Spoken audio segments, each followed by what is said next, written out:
This is Amara, a beautiful but hardworking young lady who had no silver, no gold, nothing. But yet she has lots of love to offer. She was so kind to the poor old beggar on the street that her stepmother even kicked her out of her house to go live in the street with the poor beggar. Sit, relax, grab your popcorn. Let's go through this amazing story together. The market of Omoko was never quiet. It pulsed with life. Meat sellers shouting over tomato hawkers. Children zigzagging through stalls. The sharp clang of spoons against iron pots. And the scent of roasted corn mixing with dust and diesel fumes. In the middle of it all was Amara, balancing a wooden tray of bread on her head, her tired eyes alert and searching. She was just 18, but life had aged her shoulders. Her father was gone. Her mother, buried beneath the old mango tree by the stream years ago. All she had now was Madame Clara, her stepmother, sharp-tongued and bitter-hearted. Each morning before the sun rose, Madame Clara would bark, "Go and sell all of them, and don't return with a single piece, or I'll give you what you're looking for." So Amara would run to the bakery, collect the loaves on credit, and walk to the market barefoot, dodging puddles, stones, and stray dogs. But every evening, before she headed home, she did something no one understood. She stopped by the roadside and knelt beside a blind beggar. "Good evening, Papa," she would whisper gently. The man, wrapped in a worn, colorless cloth, would tilt his head and smile. His eyes, clouded and white, never moved. He would nod and stretch out trembling hands, and Amara would place a loaf of bread in them. Sometimes two, sometimes the only one she had left. It didn't matter. She would rather go home empty-handed and face Clara's beatings than let the man go hungry. The beggar never said much. He simply muttered, "Bless you, my child," and took tiny bites, like he hadn't eaten in days. And Amara would sit beside him a few minutes more, watching the evening sun disappear behind the hills. She didn't know why she loved the old man. Perhaps because no one had ever called her child since her mother died. Perhaps because he reminded her that someone still needed her, even if the world didn't. But that evening, as she handed him his usual bread, a sharp voice pierced the air. "There she goes again, giving food to the ghost man." Amara turned slowly.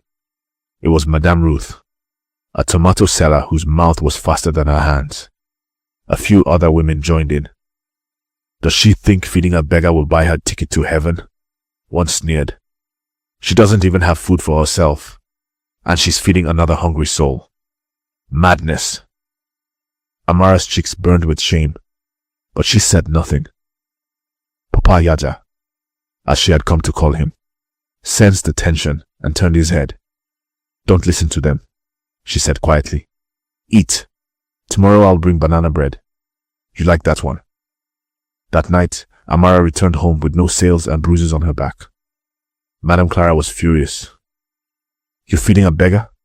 With my bread? Are you mad?" she screamed, slapping the girl across the face. Amara fell to the floor, her lip bleeding. "I'm sorry," she whispered. But Madame Clara wasn't finished.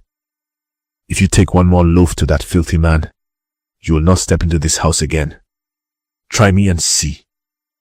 Amara sat in the corner of the room, rocking herself slowly. She didn't understand why the world hated kindness. The next morning, Amara rose with her back sore and her heart heavy. She cleaned her bleeding lip, tied her wrapper tightly, and lifted the bread tray onto her head. Madame Clara stood at the door with folded arms. "If you try me today, Amara, if you so much as look at that beggar." Her voice trailed off, but the threat hung like a knife. Amara nodded, but her mind was already made up. The day crawled by. She sold nothing at first. Too many market women now eyed her with scorn. That's the bread girl who feeds blind spirits, one whispered. She's cursed. Yet still she smiled, approached customers politely, and prayed under her breath for just enough sales to satisfy Clara, and one loaf for Papa Yaya. By evening, the sun was sinking like a hot coal behind the clouds. Amara walked past her regular route home and slipped behind a cluster of yam stalls. There at the base of the broken fence by the road sat Papa Jaja, as always, legs crossed, hands on his knees, eyes distant. He seemed more tired today. His breaths were shallow, his shoulders trembling. "Papa," Amara whispered, kneeling before him. "It's me." He turned his head toward her and smiled weakly. "You came." "I promised I would," she replied, handing him the warmest loaf she'd kept hidden under her blouse. "Bless you, my daughter," he said. But before she could respond, a sharp splash of water hit them both. Witches and demons. A group of boys had crept up with a bowl of dirty market water and thrown it at them. "Let the ghost man bless you now," they cackled, running off before Amara could get up. Papa Jaja flinched, but Amara stood tall, soaked and trembling. "Come back and try that again," she screamed, her voice rising for the first time. The market women nearby watched with raised brows, but said nothing. Some even laughed. "She's losing her mind," someone muttered. That night, Amara stood at the gate of her home, dripping, her loaf tray empty. Madame Clara opened the door and took one look at her. "You gave him food again, didn't you?" Amara didn't speak. "I warned you, Amara. I warned you," Madame Clara shouted, dragging her inside by the wrapper. The beating that followed was different. It wasn't loud. It wasn't violent. It was final. Madame Clara opened the wooden chest, pulled out Amara's threadbare clothes, and tossed them out the door. "You love that beggar so much," she hissed, "then go and be his daughter." Amara stood there, stunned. It wasn't the pain that stung. It was the cold truth of rejection. She picked up her clothes, silently, wiped her eyes, and turned away. No one stopped her. No one called her back. No one even watched her go. Only the moon, hiding behind a patch of clouds, saw the girl walk barefoot back to the street. When she reached Papa Yaja, he was already lying down, curled in the same dusty cloth. "I have nowhere else to go," Amara whispered, kneeling beside him. He reached out blindly and touched her hand. "You do now," he said. "You are my daughter." Amara laid beside him that night, wrapping half her wrapper around his shoulders. The wind blew harshly. The market dogs howled. The air was cruel. But Amara was calm, because for the first time, someone had claimed her. The market never slept, but it never loved either. The next morning, the sun had not yet risen when Amara opened her eyes to the cold. She was lying on bare sand beside Papa Jaja, her wrapper damp with dew. Her stomach growled with hunger, but she ignored it. The market sweepers moved past them like ghosts. None said a word. A few looked her way with silent pity. Others clicked their tongues. "Shameless girl," one muttered, throwing away her life for a blind man. Amara sat up and adjusted her torn blouse. Papa Jaja was still asleep, his chest rising slowly, the half-eaten loaf from yesterday wrapped in the crook of his elbow. She wanted to cry, but her pride wouldn't let her. Instead, she whispered, "I'll find us food today." It was a promise to both of them. She tucked her things into the corner beside him, an old polythene bag with a wrapper, her cracked Bible, and one broken sandal. Then she stood, fixed her hair as best as she could, and made her way into the heart of the market. But today was worse. No bread to sell, no tray to carry, no Madame Clara to scream at her. Only rejection. Amara walked from stall to stall, begging for a little work. Anything. She offered to sweep, to wash, to carry loads for customers. Your stepmother chased you out, and you want me to help you? Madam Ruth scoffed. Go back to your beggar father. A pepper seller gave her one rotten tomato. A banana hawker tossed her a blackened, half-eaten fruit. Amara smiled and thanked them anyway. She was used to eating less. She just needed something for Papa Jaja too. By noon, her feet were blistered and her mouth dry. She returned to their corner and found Papa Jaja coughing, shivering despite the heat. I'm sorry, she said, kneeling beside him. I didn't get bread today, but here. She offered him the banana, peeled and mashed in her hands. He ate slowly, savoring every bite like a king with a feast. Don't be sorry, he said hoarsely. You've already given me more than food. What have I given you, Papa? She asked. He smiled faintly. A reason to keep breathing. That night the wind rose. What began as a gentle breeze turned into a storm of dust and sorrow. The heavens darkened.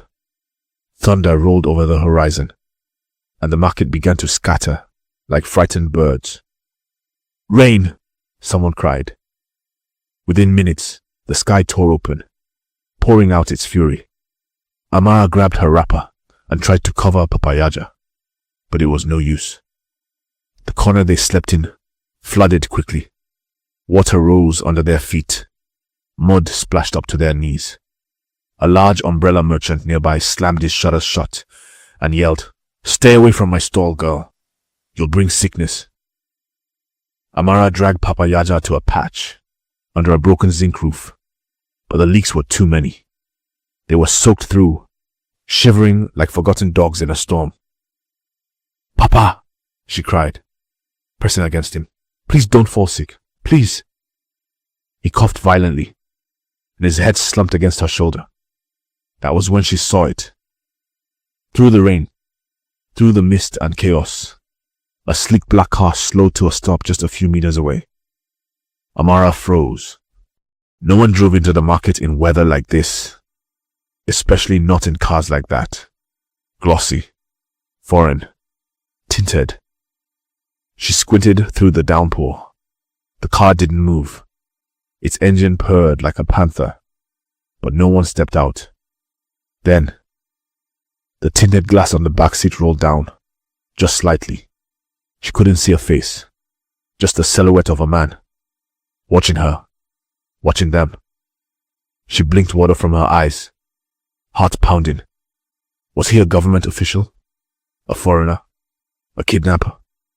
But then, the window slowly rolled back up, and the car drove off, smoothly, silently, as if it had never been there at all. Amara stood in the rain, breathless. Who was that?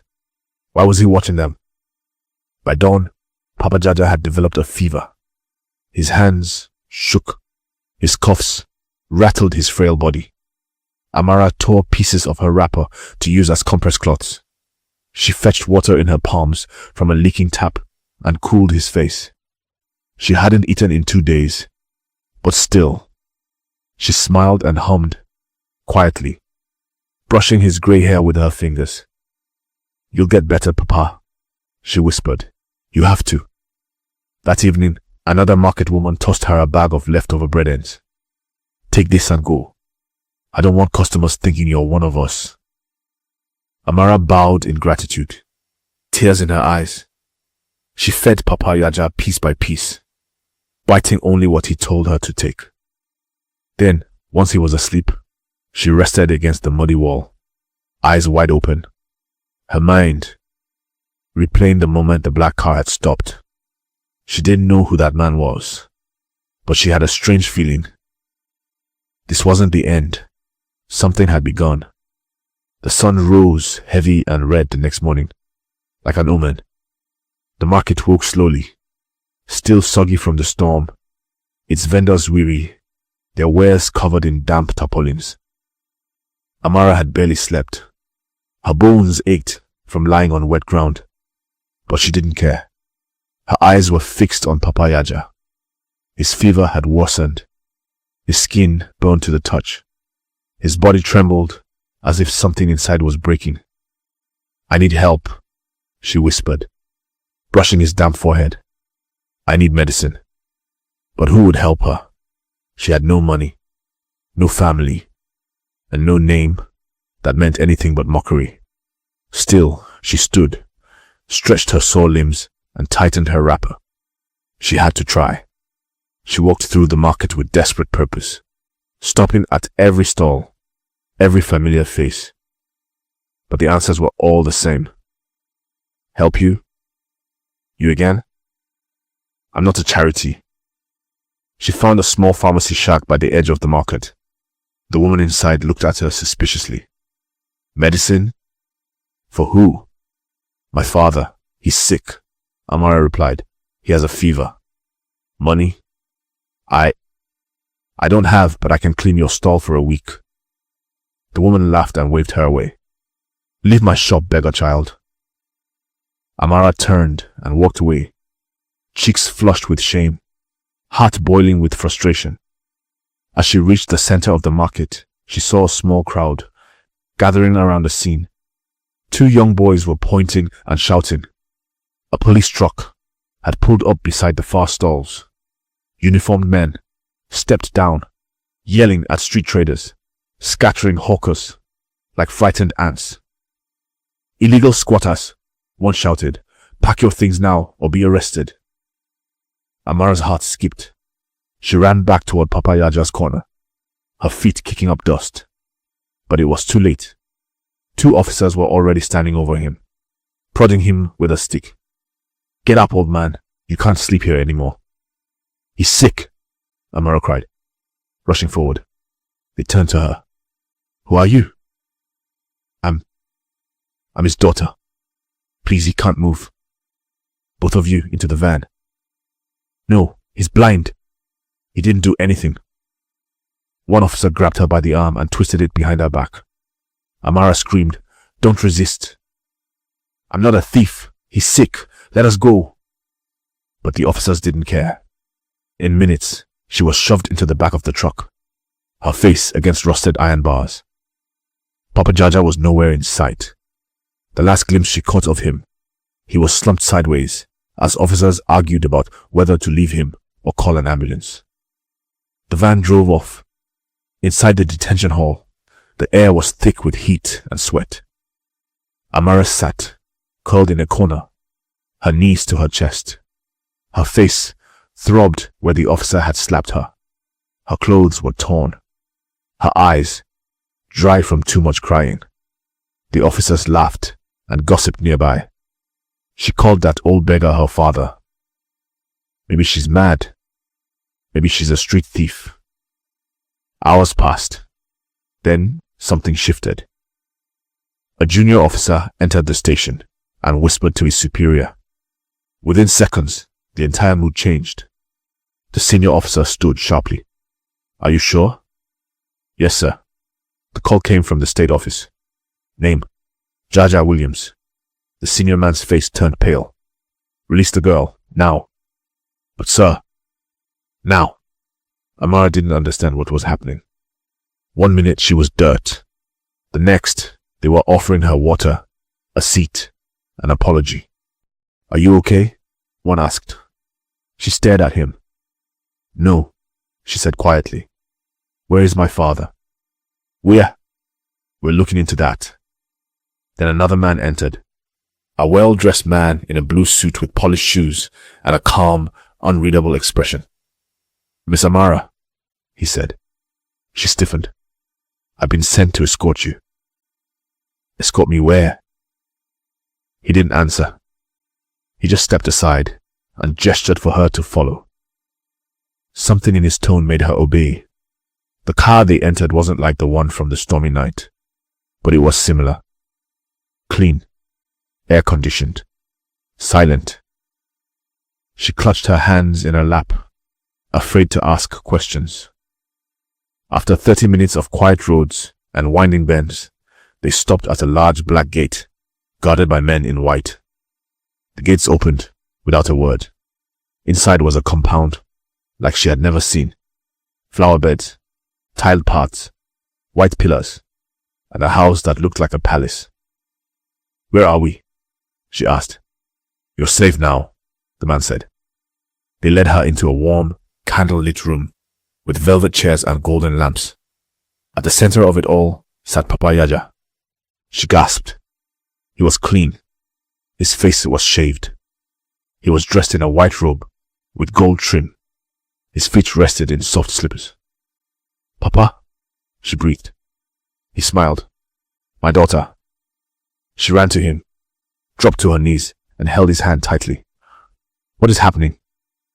He placed a hand on her head. "You've suffered enough," he said gently. "But how did you... Where are we?" He didn't answer. Not yet.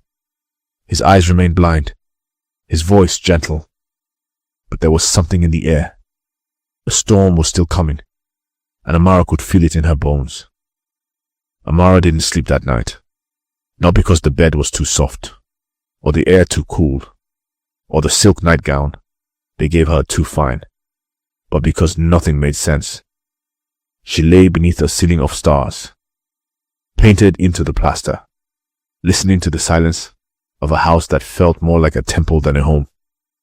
No mosquito buzzed, no night cries, no dogs barking in the distance, just stillness and her thoughts. Who was Papa Haha? Where had the rags gone? How did a beggar, who had nothing but sand and silence, suddenly command police officers and own palaces?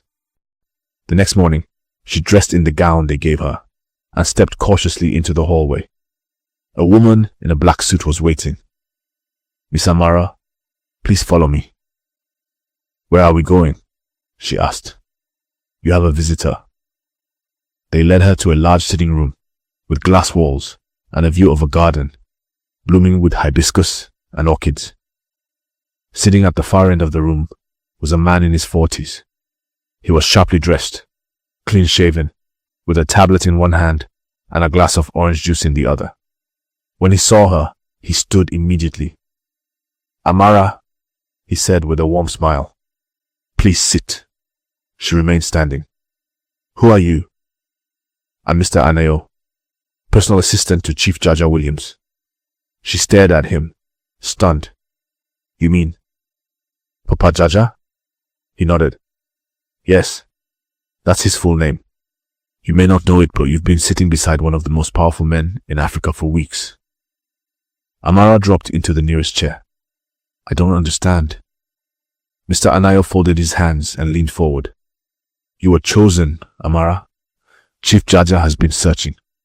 Not for power, not for profit, but for character. For someone pure, genuine. Someone who shows kindness without knowing they are being watched." He tapped on his tablet and turned it toward her. On the screen was a grainy video. It was her, kneeling beside Papa Jaya, offering him bread, shielding him from rain with her wrapper. From a distance, someone had filmed it. She covered her mouth. "Why? Why were you filming me?" "It was not to mock you," he said gently. "It was to confirm what the chief suspected. Suspected. That the world has not run out of good hearts." She shook her head. "But I'm no one. I'm not educated. I'm not rich. I sleep on sand." "You were rich where it mattered," Mr. Anayo said. Silence filled the room like music. Then he placed the tablet down and cleared his throat. "I have been sent to deliver a message on behalf of Chief Jaja." Amara's heart pounded. "What message?" He smiled, slow and deliberate. "He would like to know if you are willing to marry his only son." The room spun. Amara grabbed the side of the chair. "Marry who?" "His son, Cheek. He lives abroad.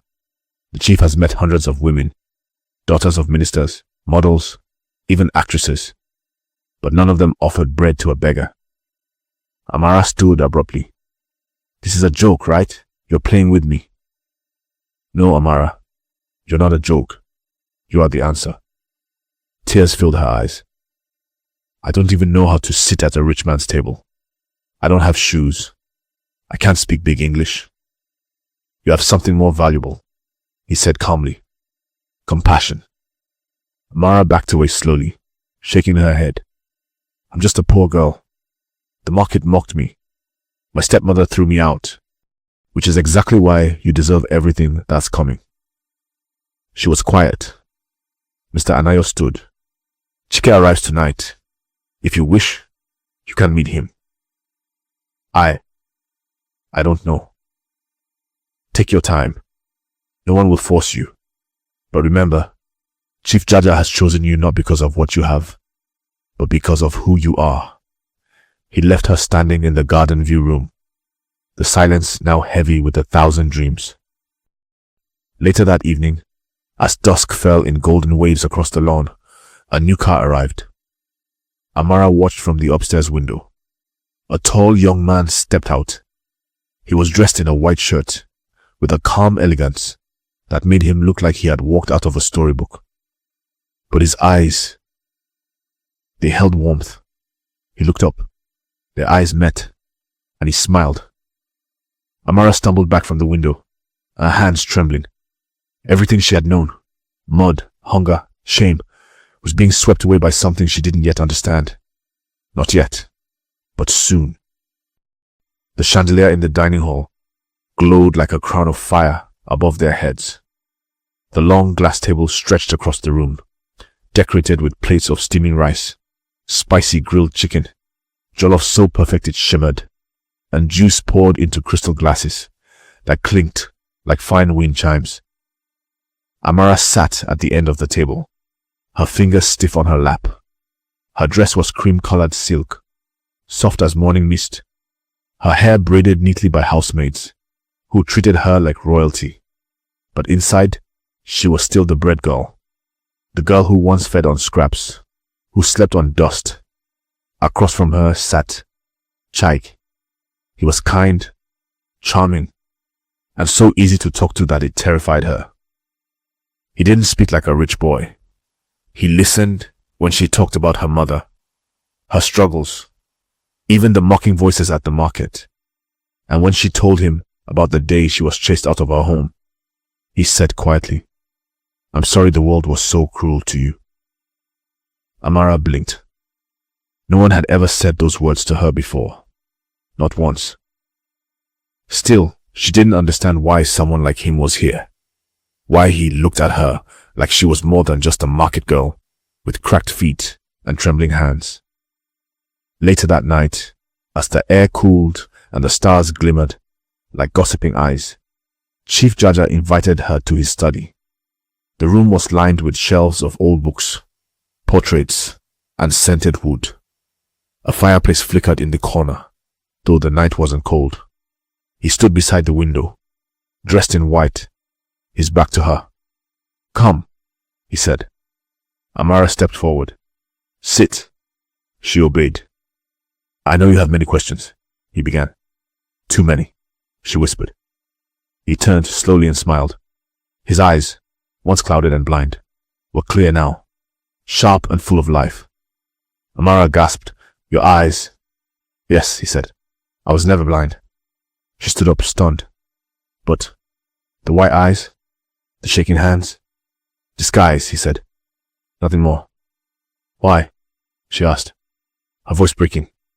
Why would you pretend to be poor, to live in filth? Why would you lie to me? Chief Jaja walked toward her and placed a hand on her shoulder. Because I needed to find the truth, he said softly.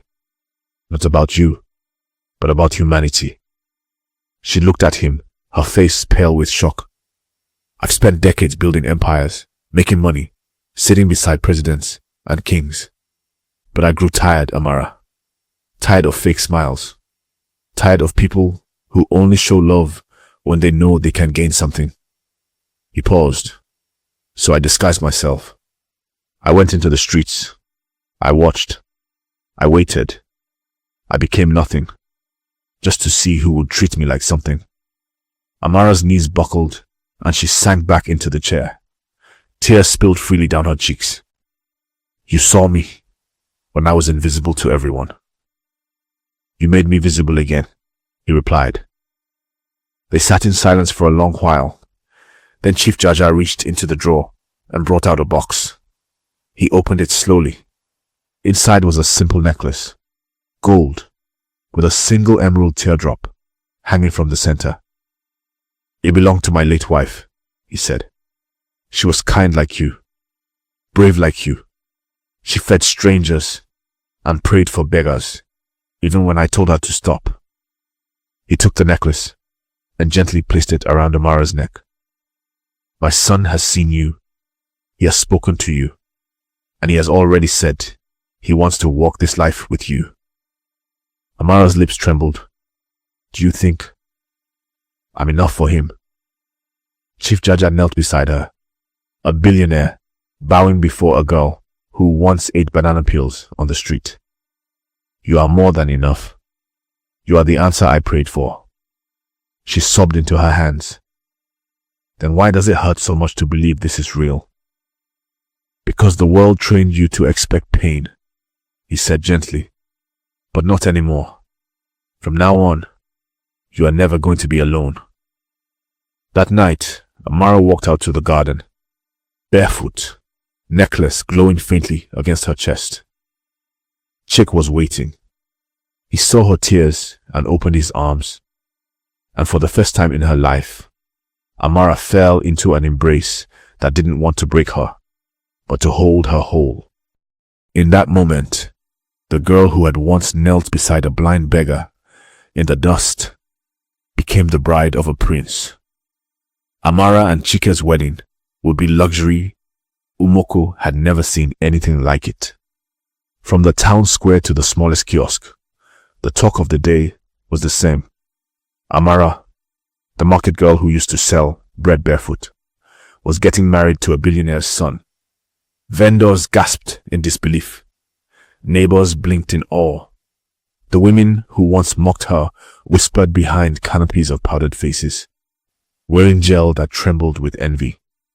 She used to sweep this market. She slept beside a beggar.